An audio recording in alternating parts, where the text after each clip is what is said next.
So welcome everyone to client termination as a last resort, a speed session. We have a lot of information to cover in a short period of time. After doing this, we realized this probably should have been an hour and a half session, but we'll definitely have time for some questions at the end. My name is Amy Palilonis. I'm a senior program specialist in HUD's Office of HIV/AIDS Housing, and I am joined by Rita Flegel, who's the director of the Office of HIV/AIDS Housing. We're really glad that we're able to have this topic included in the HOPWA Institute because we get a lot of questions and concerns from our grantees and project sponsors about termination. As we go through this presentation today, we really want to emphasize that while we understand there are circumstances that warrant terminating a client's housing assistance, it really should only be done as a last resort and done so only in the most severe cases.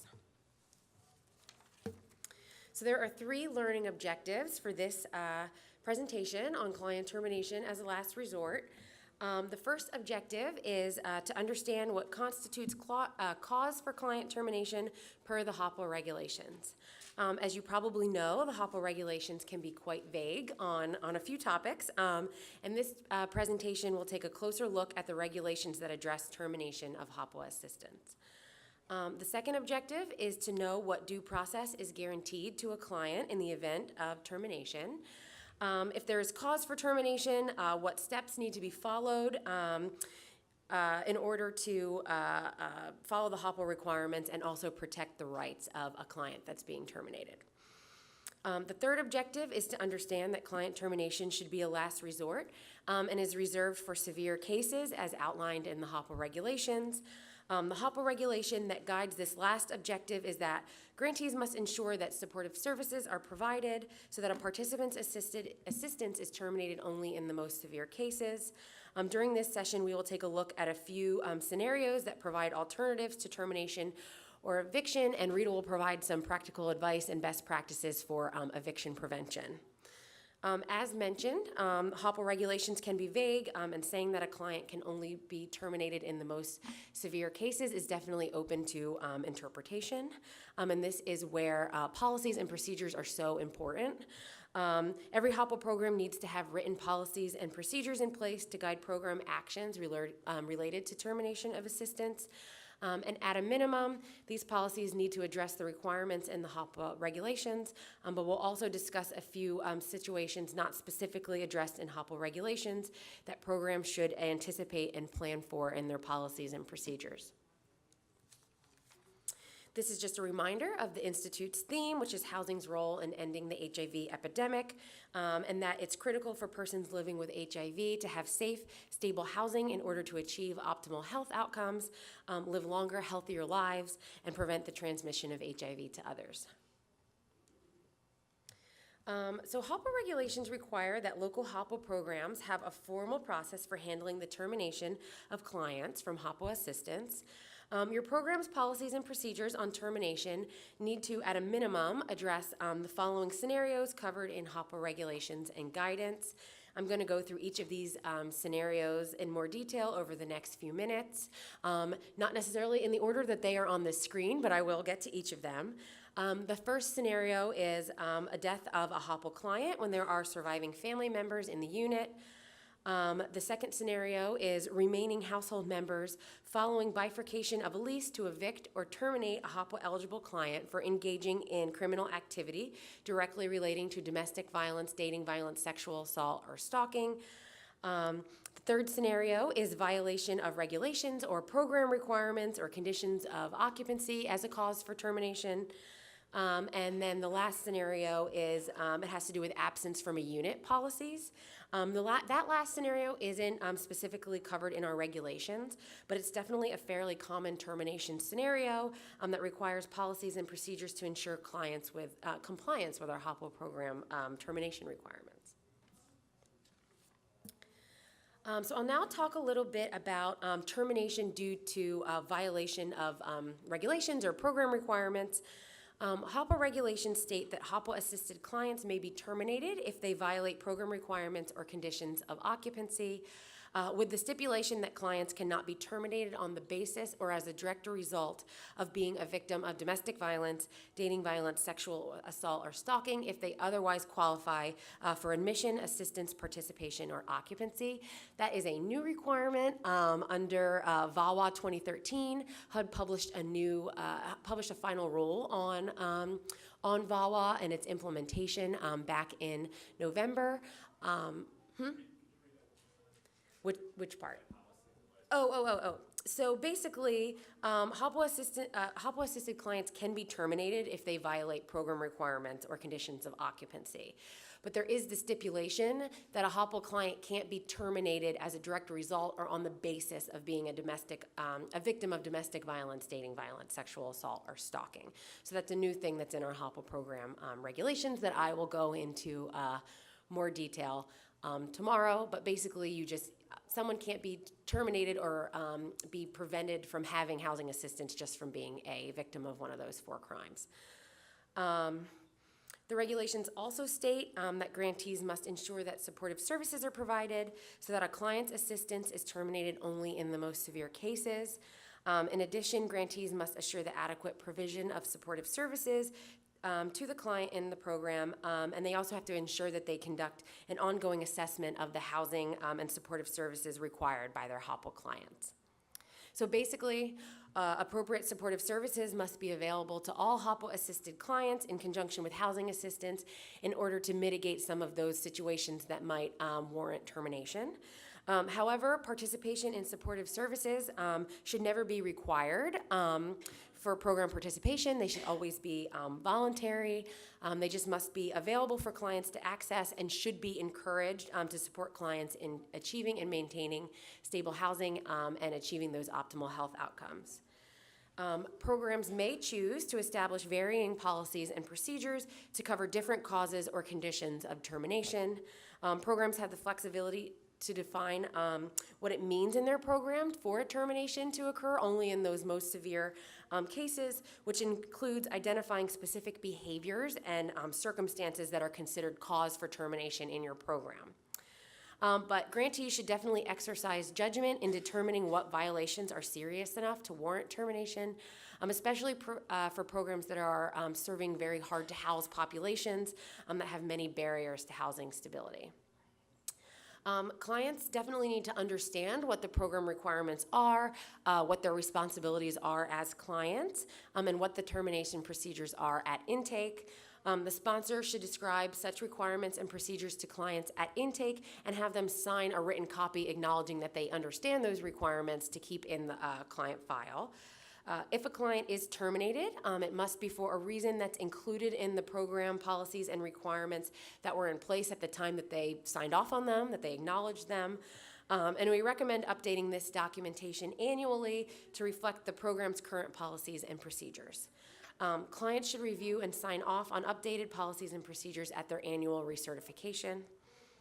So if it comes to the point where a client is terminated for violating program requirements or conditions of occupancy, the HOPWA regulations outline a procedure that must be followed in doing so.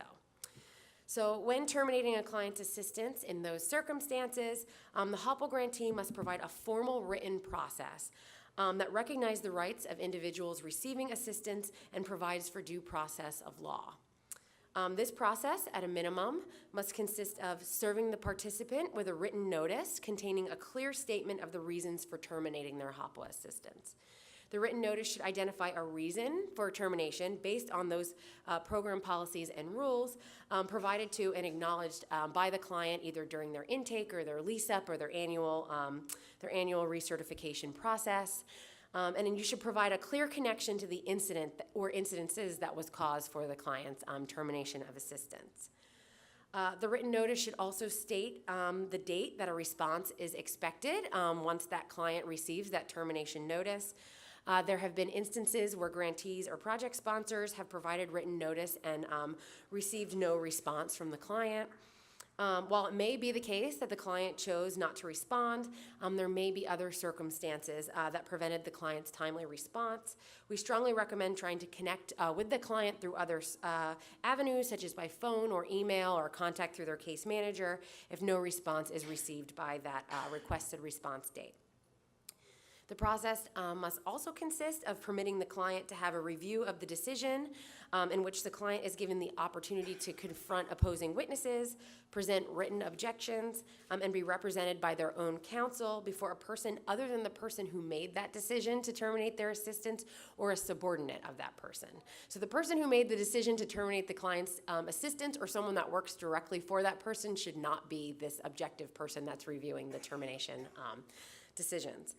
So this part of the process is really just allowing the client to communicate the situation from their perspective to an unbiased person. It's important that a third party not directly involved with the situation is able to objectively hear from and review documentation from both the provider and the client. And finally, this termination process that's required by our regulations provides that a prompt written notification of the final decision regarding the termination must be communicated to the client.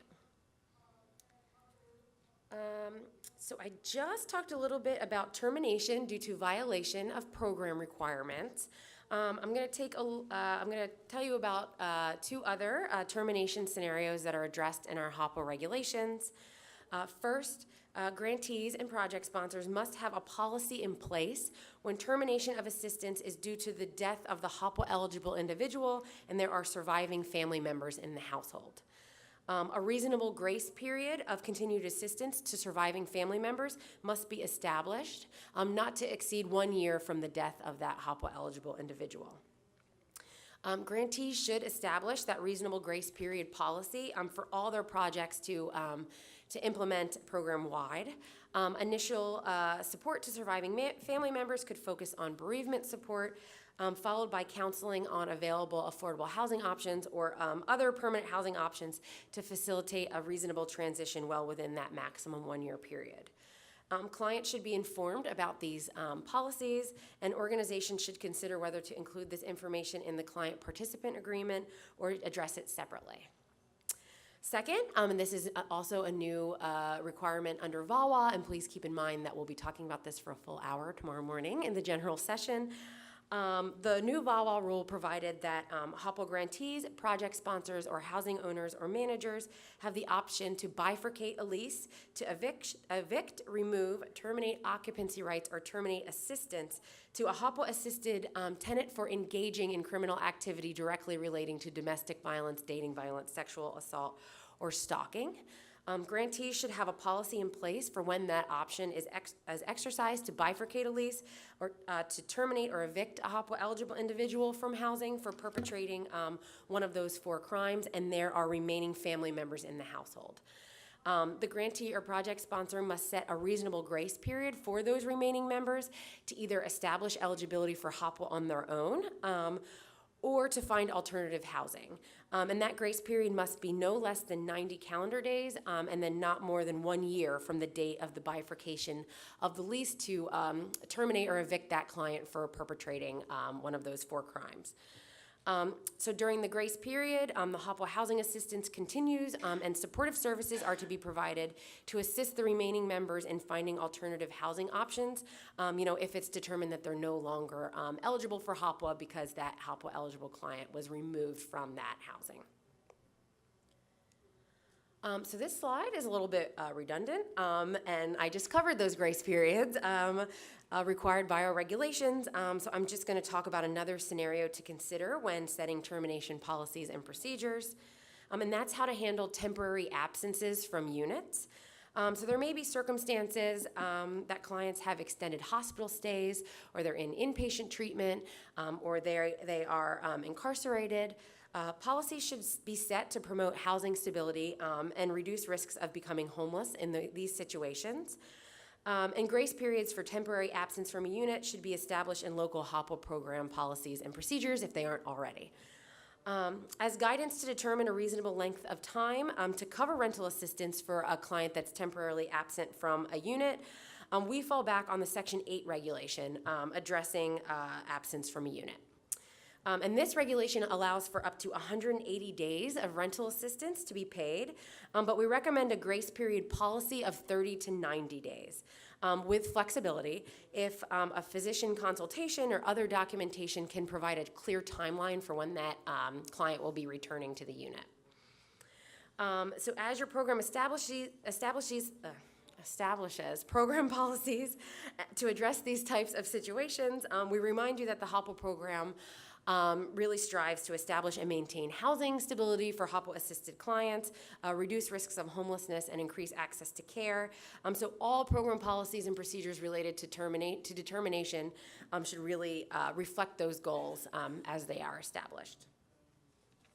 So you should keep the following in mind as you update your program's policies and procedures related to termination of assistance. Termination procedures should be transparent and clearly communicated to both clients and staff. If updates to those program requirements, program procedures, and rules occur, all staff should have access to those written policies and procedures, and clients should be notified at their annual recertification. Clients should know and sign off on their understanding of program rules and know their rights in regard to due process if termination does occur. You should be sure that program rules are as fair as possible and are equally applied to all HOPWA clients. If there are areas where exceptions can occur or extenuating circumstances can be considered, that should all be documented in the policies and procedures and not just be done on a case-by-case basis. You should also know your local landlord and tenant laws. If loss of HOPWA housing assistance might result in a client's loss of occupancy rights, then tenant-landlord law could come into play.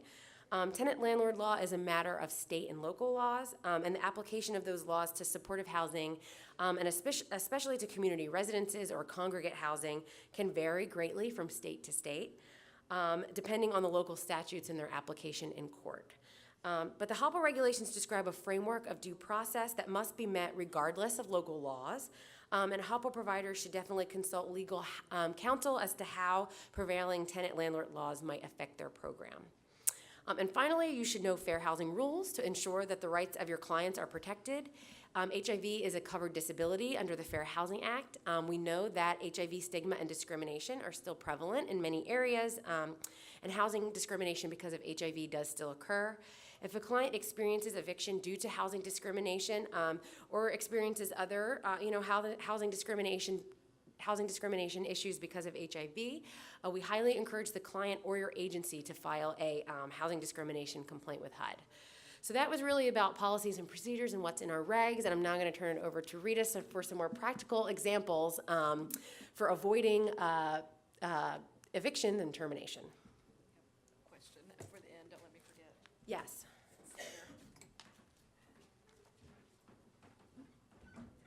Hello. And this is a speed clinic, so we're going pretty fast, but I talk a little slower because I'm from the South. So the title of this is the timeline myth, but the myth is not actually on the slide. That what's on the slide is actually true. The myth is that we occasionally get this question from communities, grantees, project sponsors who say, yes. Move the microphone closer. Oh, okay, sorry. I'm shorter too. Slower, shorter. So we get the question, what do I do when this tenant reaches the end of their 6-month, 12-month, 18, whatever year period they've put a limit on their tenant-based rental assistance? And what can I do? What kind of waiver do I need? We don't need a waiver because there is no time limit that we impose on tenant-based rental assistance. If that's happening, that's a grantee decision. But I want to point out that HUD views TBRA as permanent housing activity, and it should be used that way. So it shouldn't have a hard stop where you get to the end of whatever time frame and, that's all you get. So we do have programs that use TBRA in a transitional fashion, and that means they might try to keep tenants there for a year or 2 years as they're working to move them into some other form of permanent housing. So that's a continuation of their permanent housing and not putting them into a situation where they're homeless or going back into transitional, whatever situation was not stable for them. So, as you all know, if that happens, if you move someone into an unstable situation or into homelessness, it's just counterintuitive to everything that we do at HOPWA, and leads to reduced access to medical care, and viral loads go up. It's just counter to the program. So let's talk about who's a case manager in the room? Some case managers. I admire you greatly. So there are several roles that you play in making sure that your tenants are not evicted. And this is true whether your agency is the landlord, if it's facilities-based, or in the case of TBRA.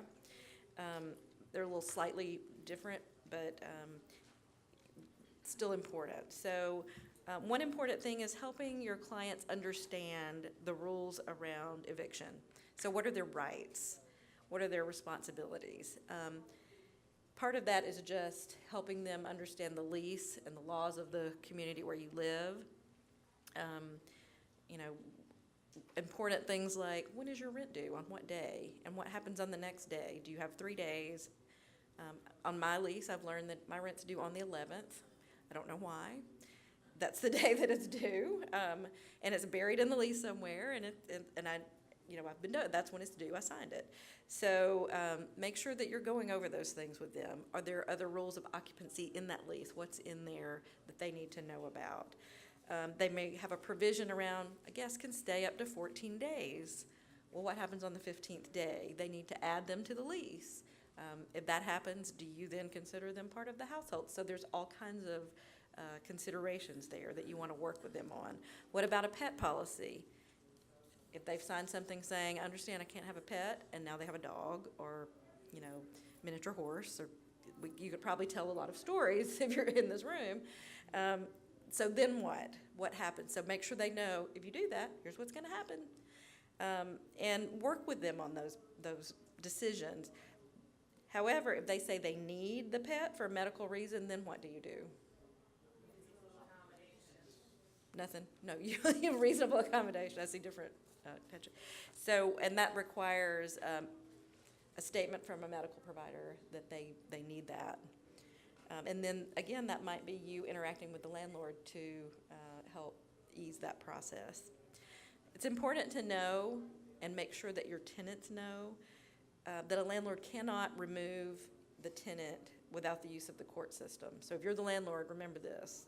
There's laws that protect, and I'm a renter, so it protects me the same as everybody. A landlord cannot come in and change a lock. They can't take your stuff to the curb, can't cut off the utilities. They can't threaten you or harass you. They have to follow the rules around that. So make sure that your tenant knows that, and make sure that if you're the landlord that you're not doing any of these things. It's also important for you to advocate for your tenant in the case there is an eviction. Make sure that it's handled properly, and make sure that they know there are other housing options. So they're not stuck in that situation. That wasn't their only thing. Always be thinking about what else is appropriate for them. Sometimes they might need to be closer to family, closer to school, closer to churches, if you can find something with FMR. Those are always things that we should have in our mind that we're working to ensure they're stable in that housing. Some other things around eviction prevention, particularly around case management, activities of daily living. So these are things that you might not normally think about, but are important to help a tenant learn to be a good tenant. So things like cleaning, cooking, and food storage that's safe, using a trash can liner, taking the trash out weekly or twice a week or whatever makes sense for them. Basic household maintenance, like replacing a filter, a light bulb. I've worked with many tenants on how to use a thermostat because of the poverty they had lived in. They used alternative heating methods their whole life and weren't familiar with that. So, cold, they turn it all the way up. It's, hot all the way down, and that's not how that should work. Sometimes they just turn it off and still use the stove to heat the house because that's what they know. So those are not necessarily good for tenancy if you have a landlord who's worried about, fire. Another point I want to make on this is hoarding. Anybody ever had a hoarding? Yeah, that happens. So, and we know that is an obsessive compulsive disorder. And so as an advocate for your tenant, you want to try to encourage them to seek help for that.